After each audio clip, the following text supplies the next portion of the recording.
119 бөлімнің жалғасы. Сөгіт. Көптен бері жоқсың ғой, қайда болдың Байындыр, дейді Уәлиде Сұлтан. Байындыр Есмиханнан кешірім сұрап, әртүрлі сылтауларды айтып Есмиханды сендіреді. Біз Османбекпен біріктік, дейді Уәлиде Сұлтан. Я, кеше Османмен жау болсақ, бүгінде бірігіп отырмыз. Алдан екі тұттырғаны беймәлім.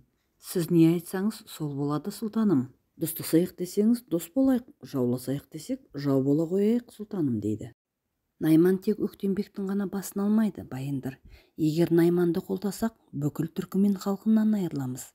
Ал егер Османды қолдасақ, Түркімен халқының жүрегіне жол табамыз.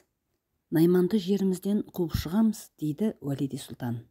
Сұлтаным, Осман кім еді сонша бірге соғысып Найманға қарсы тұратын? Мен әлі де ойымнан кетер емес. Бектердің алтын алған алтындар қайда? Әлі де ол алтындар туралы хабардар жоқ. Із-түзсіз табылмады, дейді Байындыр. Осман ол алтындар туралы бір жоспары бар шығар. Сен ұмыт оны. Халыққа менің атымнан керектінің барлығын таратыңдар, дейді Уәлиде Сұлтан. Құп болады деп шығып кетеді Байындыр. Байындыр әбден адасыпты, мен оған сенбеймін. Жәлели, әрбір қадамын аңдып отырыңдар, маған хабардар беріп отырыңдар, дейді. Уәлиде Сұлтан менің басымды алмақшы. Неге өйтпекші? Мен Османмен сыбайлас болғаным үшін бе? Алдынан Хүсейн кездесіп, Байындырбек, менде маңызды ақпарат бар. Османның әйелдері батырларымен бірге алтынды алып, халыққа таратуға жолға шықты, дейді. Міне адалдық. Алтындарды таратпақшы. Ах, біз жедел түрде алтынның соңынан барамыз. Енді бізде басқа бұйрық. Біз өз пайдамыз үшін ғана ұмтыламыз. Тек пайдамыз үшін ғана, дейді Байындыр. Шатырда Найман мен Осман отырған кезде бір нөкер кіріп келіп суыт хабар естіртеді. Қолбасшы Найман караванға шабуыл жасалыпты, дейді. Найман Османға тікті көздерімен қарап, сен мұны қайдан білдің? Бұл менің жерім. Мен саған айттым ғой, олардың әрбір істері маған мәлім. Сен ойлайсың, тек бір ғана караванға шабуылдады деп. Басқаларына да осылай бола береді. Егер менімен одақтассаң, біз 10 есе пайдаға кенелеміз. Сенікі жөнделік, бір караваннан айырылдық. Қалғанын сен қорғайсың ба сонда? Деп мысқылдап күледі Найман. Және мемлекет құру туралы әңгімелескен болатынбыз. Сен алтын, қару-жарақтар туралы айттың. Сол қаруды ұстайтын қол керек, адамдар керек. Сен бұның шешімін қалай табасың, дейді Осман. Сен мемлекет құрудан да хабарым дедің, оны да ойластырдық, және алғашқы қадамымызды да жасадық.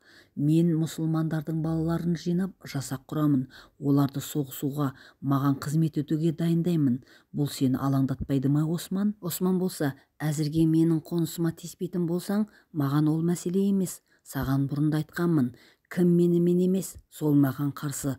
Осыдан кейін әркім өз жолдарымен жүреді. Осман деп иығынан қағады. Біз ұлы істерді атқарамыз. Мен біздің есімдерімізді тарихқа жазамын, дейді Найман. Сен өзің құрасың ба мемлекетті, дейді Осман. Сен бар емессің бе, дейді Найман. Я, солай болсын. Мен сенімен бір жолда екеніме ырзамын.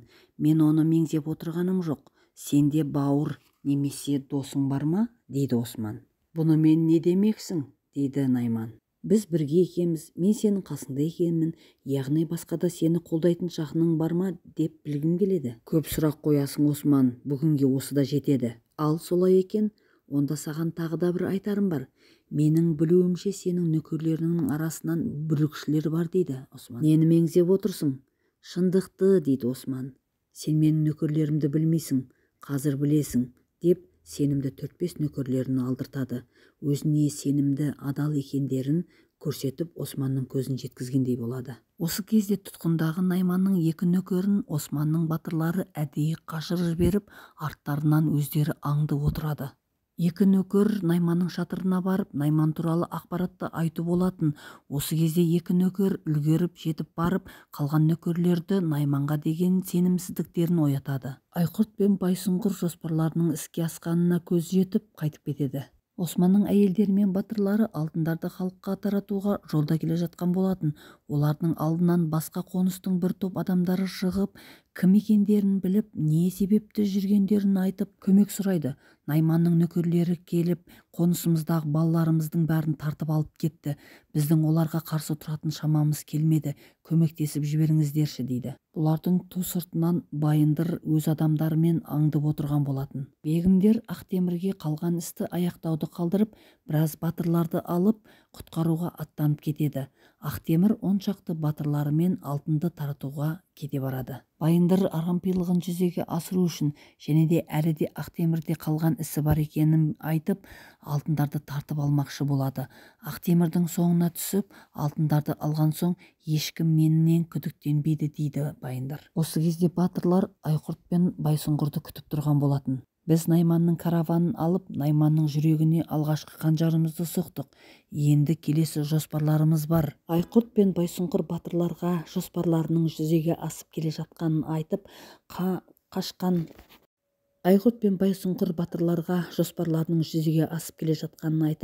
қашқан нөкерлер Найманның шатырына бет алды. Енді олар бір-біріне ашу туғызатыны сөзсіз дейді. Найман нөкерлеріне: Осман, сендердің маған деген адалдықтарыңа күмән келтіріп отыр дейді Найман. Нөкерлер Найманға адал екенін айтады. Осман әлі де сенің кіремей тұрғандарын айтып отырған кезде сырттан нөкерлердің дауыстары шыға бастайды. Найман Османдармен сыртқа шығып, қолбасшы әрдайым нөкерлерін тыңдау керек. Шыңғыс ханның кезінен осылай жалғасып келеді. Сендерді не мазалап тұр? Айтыңдар, дейді. Нөкерлері: мұнда не үшін келдік? Сен мұсылман дінін қабылдапсың ғой, сол рас па, дейді. Найман: мен мұсылмандармен одақтастым да, қызмет еттім де, жауластым да, бірақ мұсылман дінін қабылдаған жоқпын, дейді. Шаман үрдістерін орындап, Тәңір ханға құлшылық етіп, барлығы құлшылық жасайды. Сен Осман бүлік туралы қайдан білдің?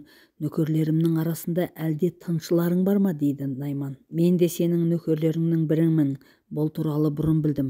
Менің қонысымда әдебелі шайықпен кездескеніңде және менің ұлымды емдегенде сен туралы әңгімелер өрбіген. Күндердің күнінде бұл сыртқа шығатыны мәлім еді. Мен ескерткен болатынмын, дейді Осман. Осы кезде қоныстан балаларды алып кеткен нөкерлер келе жатқан болатын. Малқұн мен бала әйел жасақтарымен және көмек сұрап келген батырларымен келе жатқан нөкерлердің алдынан садақпен қарсы алады.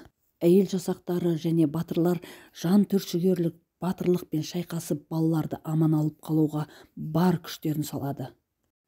Барынша нөкерлердің бәрін қырып жойып, балаларды аман алып, өз қонысына қайтарады. Құрметті оқырмандарым, Осман телесериалының көптеген қызықты сәттерімен сіздермен бөлісіп отырам. Өздеріңнің пікірлеріңізді осы комментарияға қалдыра кетсеңіздер. Менің каналыма тіркеліп, лайк басып, мені қолдап кетулеріңізді сұранам. Сіздердің тіркеліп мені қолдауларыңыз маған өте қажет. Сіздерге көп рахмет. Назарларыңызға көп рахмет.